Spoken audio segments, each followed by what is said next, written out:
Welcome to Left in the South podcast. This is episode 13. And what's up, man? I'm okay, I guess. Yeah. I mean, me as well. You know, nothing much going We're on, living really. in post-rat fuck era right now, so I guess, I can't be that happy about anything. Sure. You do sound a little bit salty. I know a lot of people are very salty about what's happened Monday throughout this week, basically. What hasn't happened. True. David and I originally thought, we're like, okay, episode 13, that's great. It lines up perfectly. We'll just record it when they release the Iowa results. And then Monday night came around, and we're like, we'll just do a late episode tonight. And then, 5 a.m. came around, and David and I are like, well, I guess we'll do it tomorrow. And then that day passed. And then Thursday passed. And now it's today. And... yeah, and, we're at 99? Yeah, 99% reporting, and it's neck and neck. Yeah, I don't think we're gonna get the last 1%. I don't either. Basically, that's how it is. They just want us to forget about it. To look away from this. There was no primary in fucking Iowa. It was all fake. On to Tom New Perez, Hampshire. he wants to do a recanvassing. Yes. Okay, wait. Let's formally introduce all these issues, David. What has been going on for the past week? So in the Iowa caucus, a lot of stuff was going on. We had the coin flips and the odd distribution of delegates, really, and we're not getting any of this data. We're getting numbers from all sides, really. And but just you want to know what the important numbers are, David? The important numbers are the fact that Bernie Sanders won the popular vote in the fucking caucus in Iowa by over 6,000 votes. Yeah, that's just crazy. What we know now. So, yeah, they're rat fucking us, and guess what? They're gonna get away with it. but we can still win this thing. So I'm not really that worried. I'm literally not worried at all. The people are behind Bernie, dude. Hell yeah, man. Hell yeah. I want to talk a little bit about what did you think about... One, I want to know, what is your understanding about caucuses, David? Are you do you know how they work and stuff? Dude, I've heard it explained to me at least twice by now. Okay.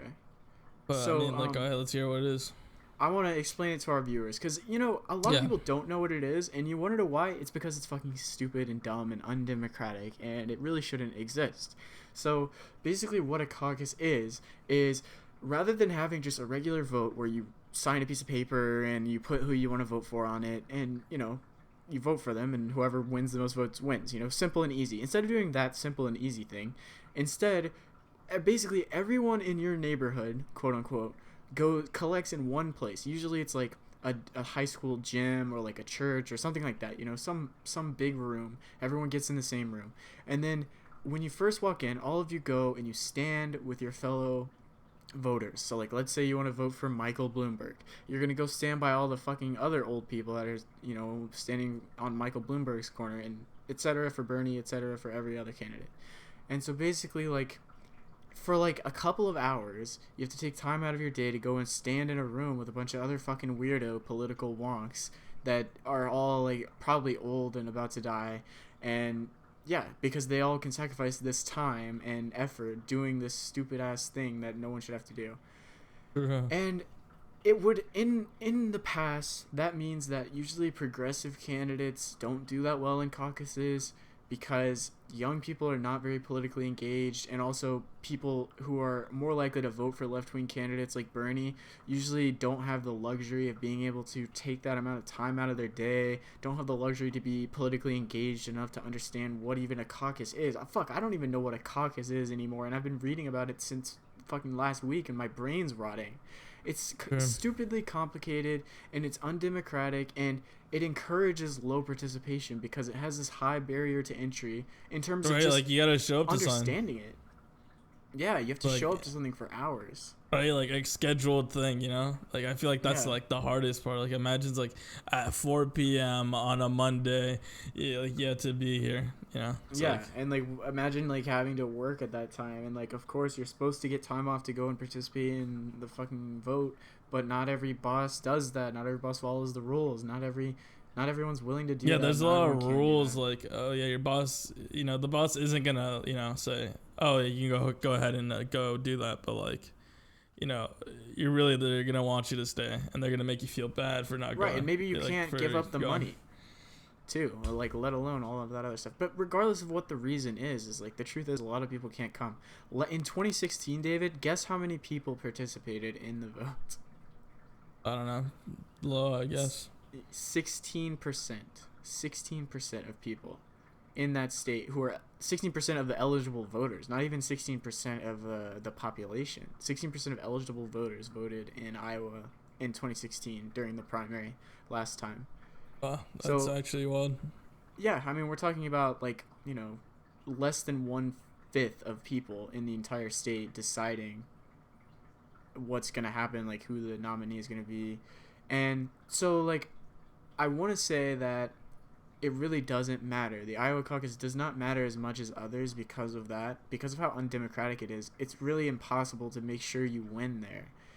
And yeah, I mean, yeah, but if you do win there, it looks really good for you. It looks really good. Like actually want to come out and vote for you and do this annoying ass shit. Yeah, in the past, so like Bernie winning the popular vote is like actually super insane. It is, and the problem with it is though is like he can't, like he declares like victory, but so does Pete Buttigieg, because they're probably gonna tie in terms of candidates.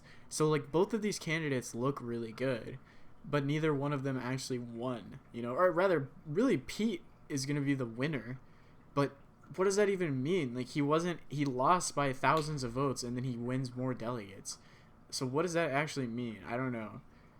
Yeah, it's like really pointless. It's really fucking pointless, but like again, the average, like we've already seen news stations like fucking CNN just like laughing it up with people from Pete Buttigieg's campaign of talking about how he won. Like literally one of the hosts on CNN, I don't remember his name. It's the guy with the fucking white hair, which describes like all of them, but you know the one I'm talking about. Yeah. He said that he was happy that Pete won after all of this rat fuckery, and they're literally reporting that he won when he has not won. It's not even declared. We don't even have 100%, and even by the 100%, he definitely lost the popular vote by a lot. There's not even enough people left in the uncounted districts for Pete to come back in the popular vote. So he definitely lost that at the very least. Yeah. I mean, this whole thing's been like actually the most craziest shit ever. Like when I remember like having a conversation like that night, like going like, dude, how the fuck is this happening? Is this actually fucking happening right now? Like, it's like it's like so much shit and like like a little bit amount of time, like the past day, like Pete trying to declare victory when like, it was like what, fucking like 10 p.m. Yeah, and like because of his internal polling. There was like 20% fucking like pulling in. Yeah, and like I don't, and then of course like the Bernie people released shit too. I like fucking Virgil from Chapo Trap House was like in Iowa on the floor working with the Chapo people, and with the Bernie campaign, and he like tweeted that they were gonna release stats, and then they did, and it showed Bernie winning, and then just basically over the night, the fucking Democratic National, or the DNC just drip fed us fucking data over the night, like flipping literally back and forth who won, like just hand picking the districts that Pete won to make the gap even bigger. It was so fucking brazen. And yeah. I hate to talk about Chapo Trap House again, but I really liked what they said, because one thing I have seen on Reddit a lot is like people are just kind of giving up. Like a lot of people are talking about like, oh, they're cheating, like they're rat fucking us, like we're not gonna be able to do this because they're cheating. Mm-hmm. But the truth is like they wouldn't cheat if they weren't afraid that we could fucking win, and they wouldn't cheat if Bernie wasn't going to win, and they know he's gonna fucking win. So what I like what they said on Chapo. Good. If you see this happening, you see this rat fuckery going on, your only option is to double the fuck down and just keep going and keep working with Bernie's campaign and working to get him elected. Because the truth is, you already know what needs to happen in this country. You already know the answer to the questions that we've been asking. And now it's just time to fucking follow through, Yeah. Yeah. Do you think a lot of people do like chicken out or like, stop supporting because like, oh man, like, we're not going to win? Because we're getting fucked out. Do you think it's like a lot of people, or do you think that's people who already like didn't have faith in Bernie? I mean, unfortunately, it is a lot of people because like just by sheer virtue of the fact that Bernie is running such a wide grassroots campaign, it means that a lot of people that he's been able to capture, like, they're not socialists like us. They're not like, this isn't an existential battle to them. They may just like his policies and decide to vote for him because they saw him on TV more, or they, you know, got a knock on the door from one of his campaign people. Like, they're not as invested in it as we are, which is why the DNC is willing to rat fuck Bernie. Like, the biggest thing that he lost, you and me literally said it on the night of the debate, or not the debate, but the caucus. Mm-hmm. We were talking about how the most important thing that they took away from him on that night was the ability to just have a fucking victory speech and to throw a celebration party for winning Iowa. They took that away from him because they knew that if he looks that good at the beginning, he's going to be an unstoppable force. Exactly. Yeah. And they can't allow that to happen. They always have to leave the door open for someone like Bloomberg to come in and steal enough Super Tuesday states to get Pete Buttigieg elected, or just, you know, some other external process that we don't get to vote for happening. That's really their last chance to stop this movement. And like, I think I heard somewhere that like Bloomberg doubled his ad spending on the night of the caucus. Like, it's kind of ridiculous. It's unbelievable. You know, he's spending $2 billion a year on this campaign, and that is just the interest that his money makes. He has not even touched his wealth. I could not believe that when I saw it. Yeah, he is just think about like, all that money. Imagine not doing anything, just like taking a shit on the toilet and making like a year's salary for like a regular person. It's unbelievable. Yeah, that's disgusting. Fucking insane. And like Andrew Yang and Tulsi Gabbard and someone else I'm forgetting literally got cheated out because Bloomberg had money and made DNC change the rules. Yep. And because it's disgusting. They're scared. They're quaking in their boots, and the Bernie wave is fucking coming for them. And okay. Also, I want to address this. I want to address something that I feel like we're gonna get accused of, being like some Bernie, like people who are just on Bernie's dick and just like, love him, love everything he does. Like, I want to address that right now. I love Bernie's platform, not because I agree with everything he says, but because it is the closest thing we've ever had. It's the, as another Chapo host said, it's the biggest, smallest window that we've ever had. In other words, this country has never seen a person like him since like Eugene Debs, which was 100 years ago. This country has never seen a person that's willing to fight for the working class like Bernie Sanders is. I'm not on his dick. I think a lot of his policies could actually be a lot more extreme than they are now. But the point is like, this is worth fighting for. So if people accuse you of being a fucking Bernie bro or whatever, just laugh in their face because you actually have something worth fighting for and they have nothing. So I hope that's enough for that accusation. But anyway. Powerful, bro. I'm in tears right now. Shut the fuck up. Okay, I want to talk about the app a little bit. Can you talk about the app? Yeah, Shadow, by fucking Shadow organization, fucking like what the fucking underground CIA money name, dude? The right? Name. Like, okay, let's what just should say we that call we were the CIA project agents, David. If we were CIA project agents, name Shadow, Operation Phoenix with the Shadow app, dude. Yeah, like fuck, it's insane. It's some fucking CSGO operation shit. Literally though, and like they're like an unknown fucking company, like not even like a huge company. That was I believe, were they Kickstarter? I don't know if that's true, but it was like they were very, very tiny. Yeah, and like how the fuck did they?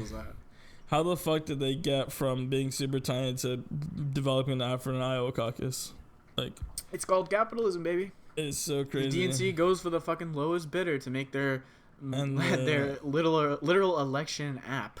And the shit with like Pete Buttigieg having his fucking money in that too. Yeah, and then of course, like immediately gets found out that Pete has invested in the company that created the app that was counting the votes of a primary that he's participating in. Like, that is the sketchiest shit ever. And like, what does that say to you, David? I mean, like, it makes you follow, you know, up to like the next rational conclusion. I would think, you know, like, it's sketchy and it can be used for like cheating. Right, exactly. Like, there's no other conclusion to come to, I don't think. Like, why else would that B, why else would... That's plan B, dude, if he pulls really bad. I'm almost wondering, like, though, is, like, how can it possibly be a cheat attempt if it's that fucking stupid? Like, if you were going to invest money into this thing, why the fuck would you do it as your campaign into a company that's publicly, like, the information is publicly available? Like, we're, like, and people you are just going to use see your this campaign shit. money. Yeah, like, that makes me think that it wasn't... there's no way that he was trying to cheat by doing something that stupid, right? I don't know, dude. Honestly, but maybe that's the point. Maybe the point is that he can do that and get away with it. Maybe like they're leading in the wrong direction. You know what I mean? It's like it wasn't the app that he used to cheat. It was something else. And like, you know, you make it super obvious to especially steer hearing Robbie Mook was involved in the fucking app. The guy who ran Hillary's campaign in 2016. Just like a lot of like weird shit. Unbelievable. But you know, they can bring a fucking switcheroo on us, dude. Yeah. I'd be surprised. Oh, well. Who cares, man? Bernie won. Yeah, do you want to have like a celebration thing? Yeah, dude. I mean, how are we gonna do that? I think our celebration should be this new project we're gonna work on, man. Oh yeah. You wanna talk about this a little bit? Yeah, the new project. The Horseman project. Horseman project. Yeah. Go ahead and elaborate on this project. Okay, well, you know, the last final season of BoJack Horseman aired. Yes, of course. Yes. And the Horseman David project. and I are going to basically do a full breakdown of the whole series. So if you like the Sad Horse Show, we're going to be debuting our first episode. And it's going to be available on Patreon and YouTube. So Patreon people saw it first. Yes, exactly. So, if you want to check that out, go and hit us up on YouTube. What is our YouTube channel, David? Left in the South podcast, I believe. Okay. Left in the South on YouTube. Where we, in the coming week, I want to say, so expect to see something next week on our YouTube channel. Could be good. I'm excited for that, really. Like, if anyone hasn't seen BoJack Horseman on Netflix, it's a good ass watch. It is a great watch. And I think we're going to like go through each season. We're going to talk about, what we think about it, what it means from our point of view. Probably going to have to rewatch that show the weekend probably. Yeah, that's all right. I think we'll just do it together and like try to talk it through, Take some notes. I wanted to announce that on the podcast because technically we have not uploaded it yet, so our YouTube channel is blank. Yet. Yeah, we haven't even. Well, we have one episode on YouTube. Actually, I'm planning to try to upload all the other episodes of the podcast onto YouTube. Oh, okay. So I didn't know about that. People can listen to that and watch that, I guess. Hell yeah, man. Yeah, I'm excited for that, though. Well, I'm not totally done talking about the caucus, but I kind of want to move on for a second just so we can have a break from the fucking rot. Is that okay? Yeah, that's fine.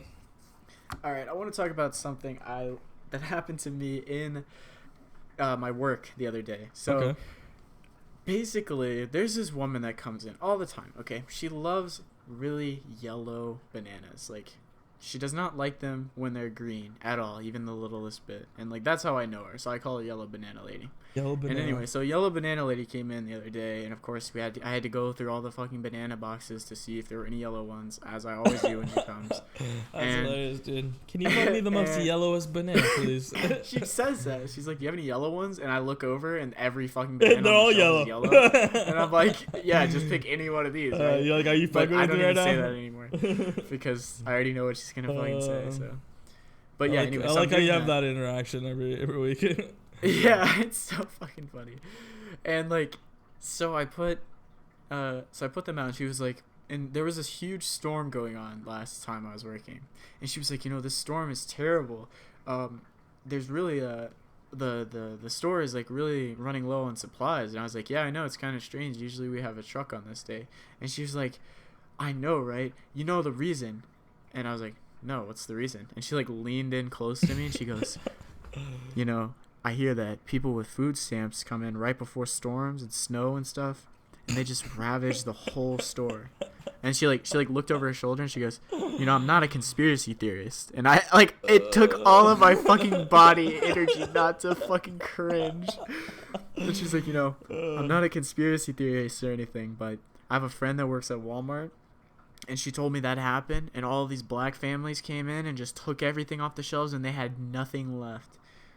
And I was just like, what? What the fuck? I could not believe just it, the dude. most casual racism ever, Seriously. dude.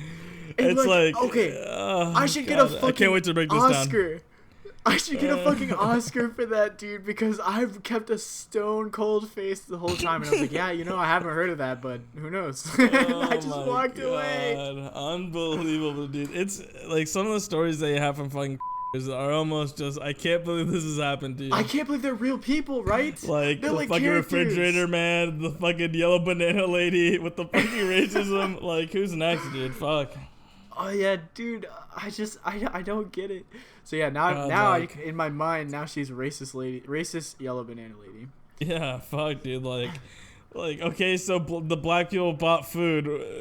They took away the food for the white person or something. Like, how what the dare fuck? those black people buy food like that? Taking all the food away from us white folks, and now what are we supposed to eat now? Like, what the fuck? It was so shocking, to be honest. That is unbelievable, dude. Yeah, the only interactions I have, like, I wish I had more, like, casual interactions like that. The only interactions I have at a fucking undisclosed pizza place is, like, just random ass people, like, complaining about the most, like, stupid ass shit ever. Like, someone's like, excuse me, I paid for another bread. And, like, I'm like, all right, let me show you the receipt, ma'am. And then they see that they only paid for one bread, and they're like, okay. And then they just run away, dude. Like, why are you getting so mad for no reason? You didn't pay for, like, I'm not, like, what do you want me to do with them? Like, you think I'm skimming some off the top, leaving a little bit for myself, that bread money? Like, especially when you're, like, the most generous fucking person at work. Yeah, literally though, blessing the homies. Like, every like, when we get close to closing time, I don't, like, you're not supposed to fucking do this because, like, of hobos or some bullshit, but these people aren't fucking hobos. Like, I literally give people fucking free bread and, like, free pizza just so, like, I don't have to throw it out and, like, waste that shit. That is praxis, man. I mean, that is 100% praxis. Like, it's all going to waste anyway. Fuck these places that don't let you give away the food, man. Like, it's so dumb, just dude. At my work alone, working in produce, we probably throw away like over 2,000 pounds of shit every single day. And like, I feel bad, dude. Day. And I'm like, listen, just take this shit. Like, hey, if you buy one bread, I'm literally gonna give you everything in here. And like, they're like, hell yeah, okay. I do a little bit for the store by selling them one thing, but I do a lot more for the person, so they have all that food to eat now. Exactly. It's not healthy food, anyway, but exactly. But like, but anyway, customers, yeah, fuck. Hell yeah, man. I was thinking, like, what would it be like if every president we had, they had to, like, come from a service industry job in order to, like, pass legislation? What if anyone in the government, in order to, like, pass legislation, they couldn't be, like, a millionaire? They had to work one part-time job at least. Yeah, like, they have to just get a little bit of experience. You know how, like, in other countries they make you serve in the military for, like, a couple months? Yeah, like for like a year, yeah. Yeah, just to put the fear of the government into you. It's like, we should do that to rich people to put the fear of the working class into them. True. Just force them to maybe show a little fucking like kindness to us, man. Yeah, for real. Yeah, man. dude. Some of the people like working service jobs, they think they're so fucking entitled. Like, they totally dehumanize the worker. And they're like, you are just a fucking cash register man that I have to talk to. Yeah, it's a tool to bring me my Big Mac a little faster. Literally though. And it's like I'm gonna call corporate. It's like, okay, like, these are the reason why you're complaining is like these are the people making those rules that are like making you mad. I'm not making you mad. Let them know. Yeah. Like, a big thing was, like, we had this one pizza that was, like, $5, and then we started selling another pizza that was, like, the exact same, but more toppings for $6. And, like, that was, like, the default pizza. So whenever someone was like, hey, I want a pepperoni, we'd give them the more expensive one because that's, like, the default one they want us to sell.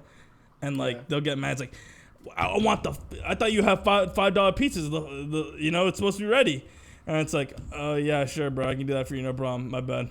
And it's like this whole like big deal. It's like, I mean, that's kind of scummy that the company tries to sell them a $6 one, bro.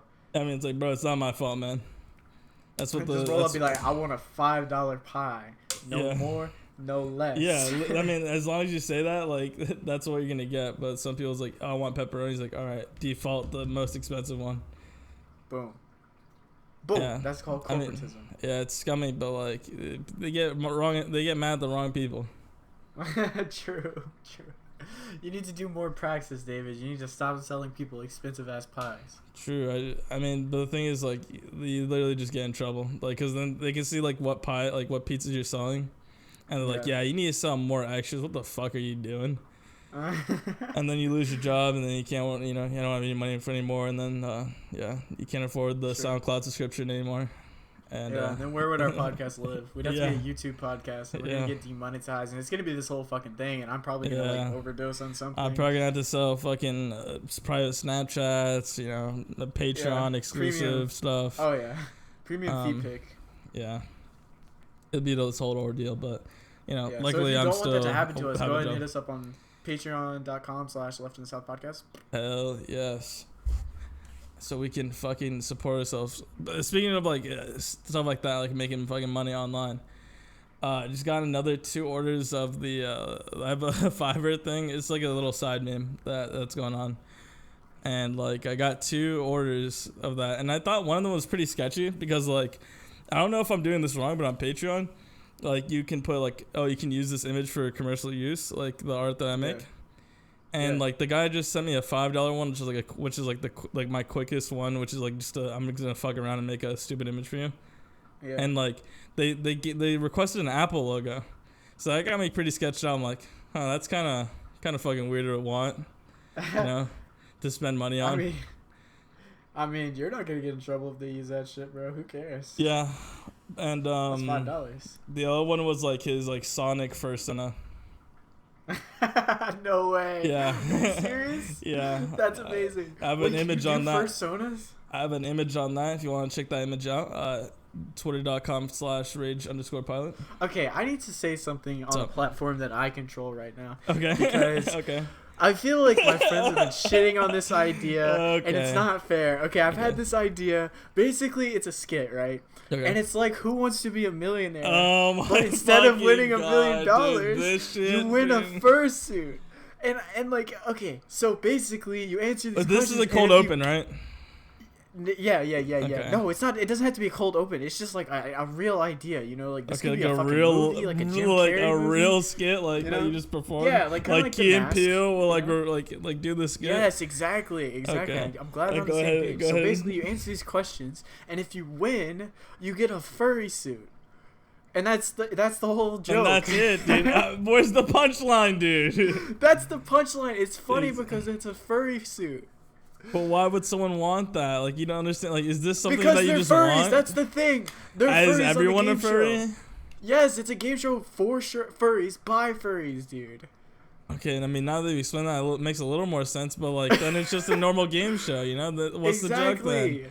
That's the joke. That is just a normal game. You didn't pitch a fucking skit. You pitched a fucking TV show, dude. Exactly, dude. Furries, what do they know? Do they know things? Let's find out. Fuck. I mean, anyway. it's a good TV item. Like, maybe we can pitch it to ABC. Yeah. All right. Don't suck my dick too hard. I just had to get that off my chest, dude. Okay. I'm sorry. Fuck. I'm just putting it out there. Whatever happens with it, just let it happen. Okay. Yeah, but fuck. But I am available for consulting for a small fee. If that interests anyone, just let me know. Yeah, you can message me on Twitter. That's fine. God, that's some fucked up, dude.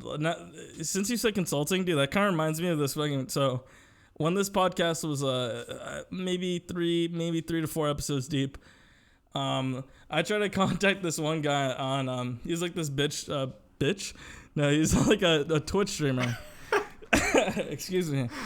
He's a Twitch streamer, and Devin Nash. Have you ever heard of him? Yeah. Yeah. So. Right? I don't fucking know, dude. he's like this big business like fucking guy on Twitch. I'm like, dude, this guy, he seems like a nice guy. Like, I should email him for like some tips, maybe. I was like, I'm a fan. Trying to get some tips on like how to grow the podcast, right? And this guy emails me like this like automated message and like sends me a link to his fucking like consulting fee, which is like $500, dude. Oh my god. I was like, what the fuck, dude? Okay, every time I see one of those things, dude, it makes me think the best business model is not actually to do business, it's to sell the idea of selling, dude. Michael Scott was fucking right. Always be selling the idea of selling, dude. Like, what you have to do is charge people to teach them how to make money. And then you make money from teaching them how to make money. And what you do is you teach them to teach other people to make money. It's no risk, man. Eventually, it's a lot like a pyramid scheme. I know what you're thinking, but eventually, the point is like if you start it, you're the one at the top of the pyramid, exactly. Which is the goal. But you're never gonna get anything from the bottom of the pyramid, though. That's not true, dude. Because it's more like a tall building. That's true. It's a corporate ladder. It's just a slightly oblong corporate ladder. It gets a little wider at the bottom, but that's not a big deal. What do you think about that? Do you think that's fucked up or like? I mean, or like understandable? Like his time is valuable, right? Yeah. It's understandable for him not to answer individual emails, but like it is kind of shady. I always find it shady when business people like sell how to do business. Like it's very, it's not. It doesn't make sense because in a lot of ways, like making a business. I'm not gonna say it's all based on luck, but like a lot of it's based on circumstance, and like you can't necessarily just do all of the business things right and then make money, right? Like you have to have certain conditions. I was just expecting like a quick email on like, you know, a few like quick tips, you know, like that you see on the fucking loading screen of like a PS2 game. Yeah, like do not open a bank at Chase. yeah, like some like simple ass shit, but he's like go straight to like selling me his fucking shit.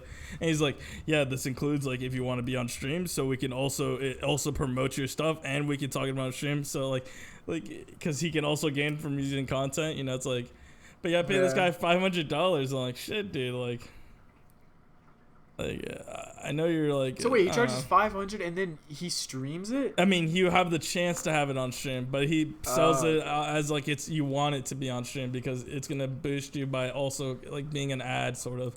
That's so funny, dude.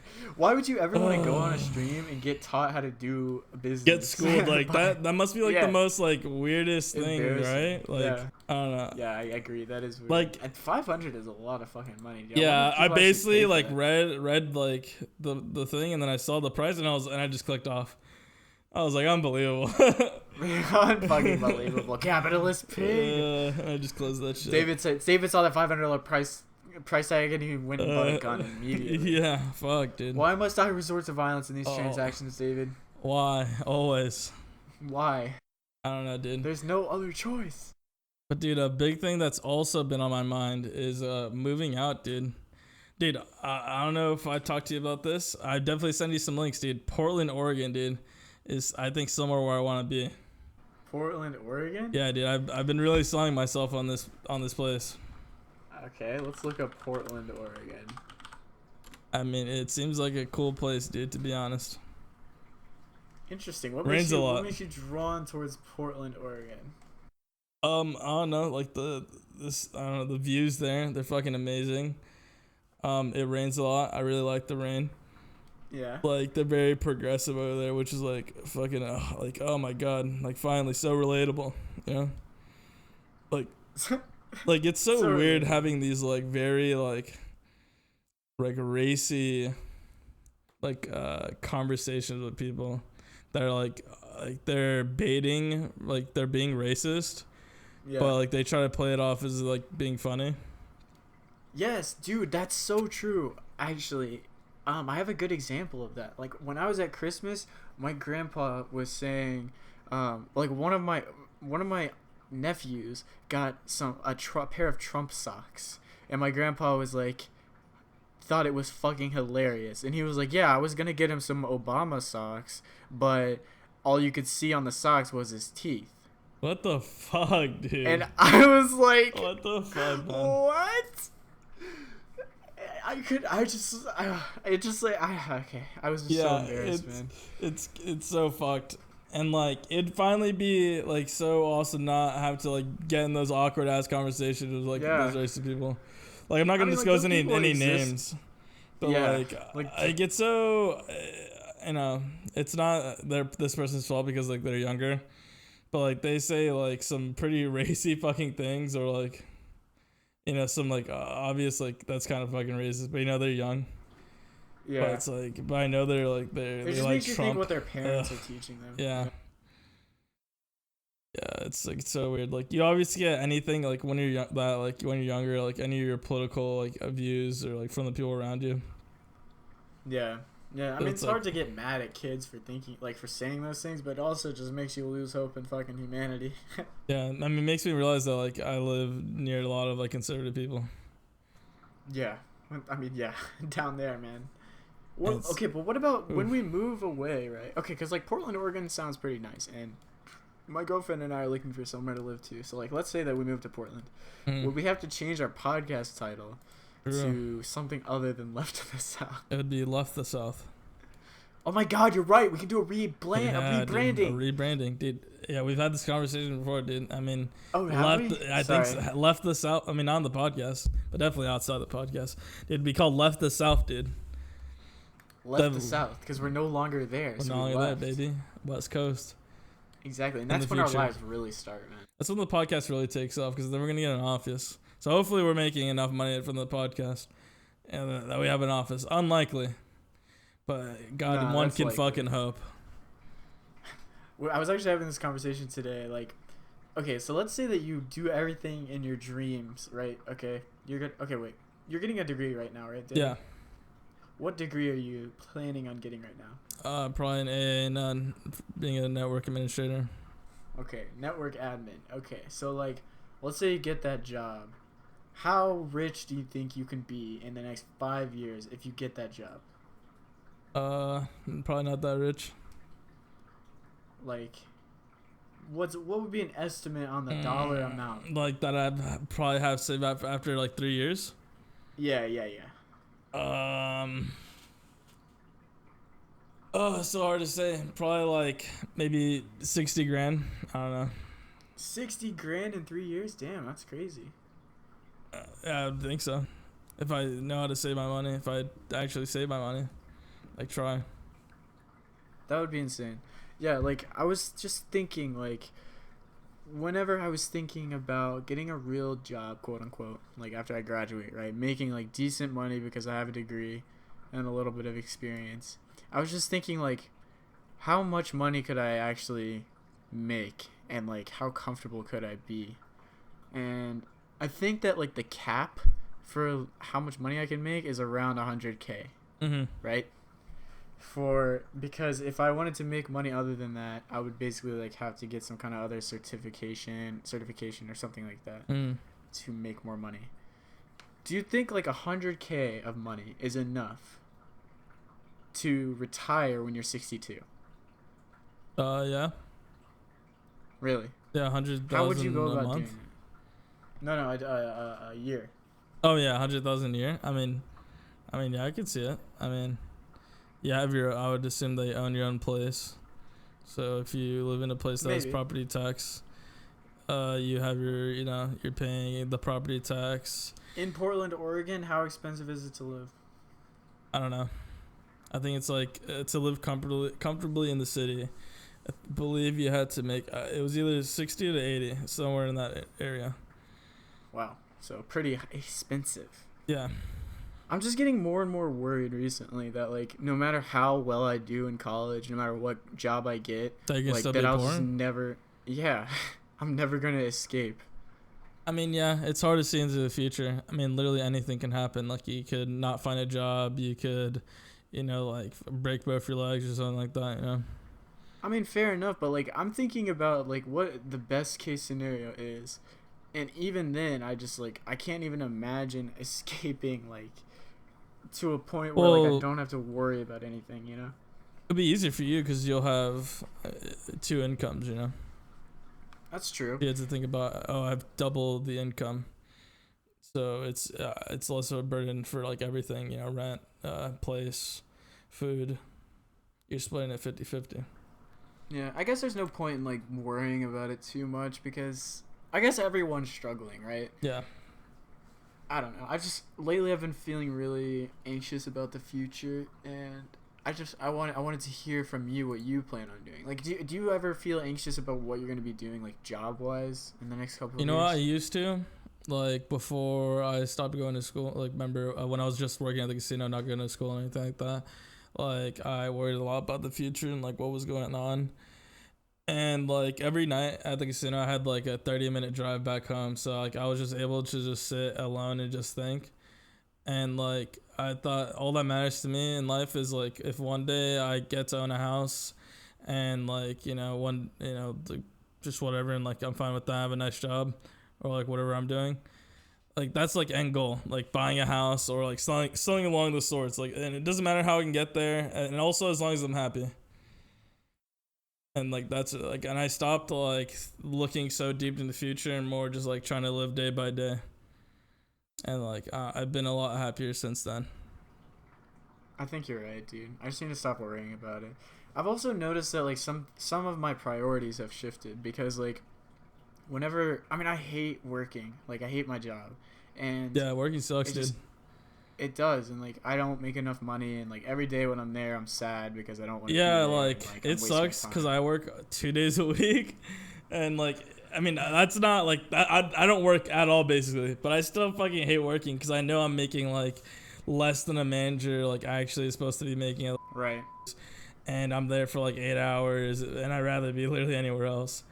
Right, like, exactly. Like I'm not making terrible money, but I just know like yeah, I'm wasting my fucking body and my like physical health is deteriorating because of all this fucking labor I have to do at my job, and like I'm gaining very little. But yeah, like I was saying, my priorities have kind of started to shift because now when I'm at work, I really see it as like a temporary thing. And I know everyone says that. Everyone's like, yeah, I'm just working here for a little while, and like, I'm just doing what I have to do to live or whatever.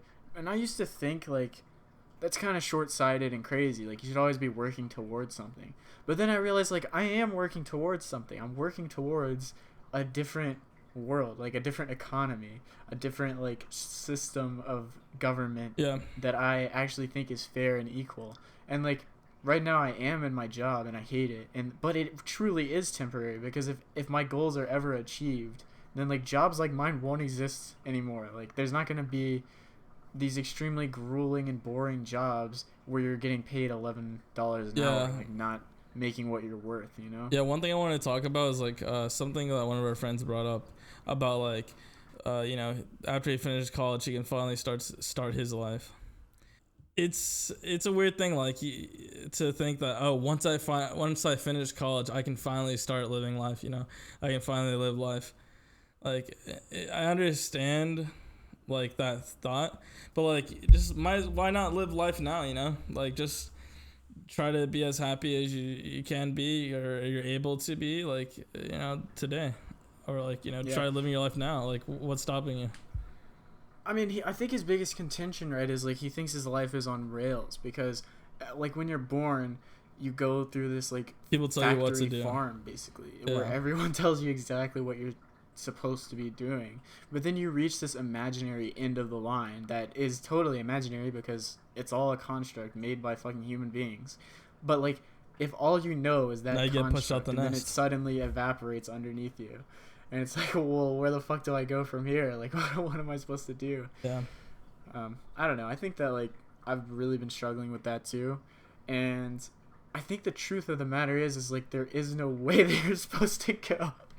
Like there's no answer to that question. It just happens.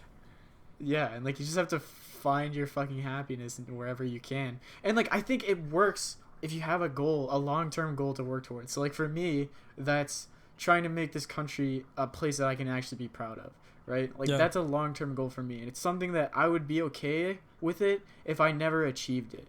It's just something that I want to always be working towards no matter what. In the back of my mind, I'm always working towards that. Like everyone has this big goal they want to work towards. Right. Yeah, and like I think that in general, more people just need to be okay, like find peace with the fact that you may not achieve everything that you set out to achieve, and like learning how to fail and still be happy is probably the most important thing. And like I'm saying that as someone who doesn't really know how to do it, I can just kind of appreciate how important it is. Yeah. I don't know. Also, I was gonna say. Also, I'm not trying to tell anyone to, just be happy. Forehead. Also. Yeah, just be happy, man. Fuck yeah, forehead. Just be happy for Just try. No, just I don't know. I don't think that you have an obligation to be happy, but I think you have an obligation to try to be happy. Well, what I mean by that is like do what makes you what you like doing, I guess. Yeah. So that makes you happy.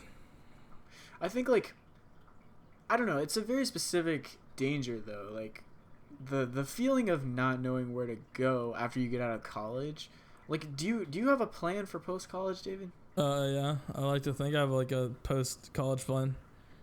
Yeah. Like just get a job. Well, like the most like hardest thing is like getting the job part. I think like getting the job that you actually went to school for, and then saving money, and then like so you can like move out of your state. I mean, that's. Would you be happy if you weren't able to get a job that you went to school for though? I mean, I think as long as I get a job that will allow me to move out of the state, I think it doesn't matter what that job is. Right. Like as long as how that works. As long as the job, like, if I can find a job that I can make over fucking 60 grand, like I think I'm sailing. Sailing for life, dude. Yeah, I think I'm good. Hell yeah. I don't honestly, understand. How does that work? How do you get a job? No, me neither, man. I'm a very austere person. But how do you get a job outside of the state? Like when you want to move somewhere, how do you do that? Dude, I don't know. I've been asking people that question. I've been asking around, how the fuck does that even work? Because like, like say you want to get an apartment, right? So like you want to make sure you're not fucking homeless when you arrive. Like you would have to like say like, hey, by the way, I have a job here already, because like what income do you have? And like, because how the fuck are you gonna pay for this?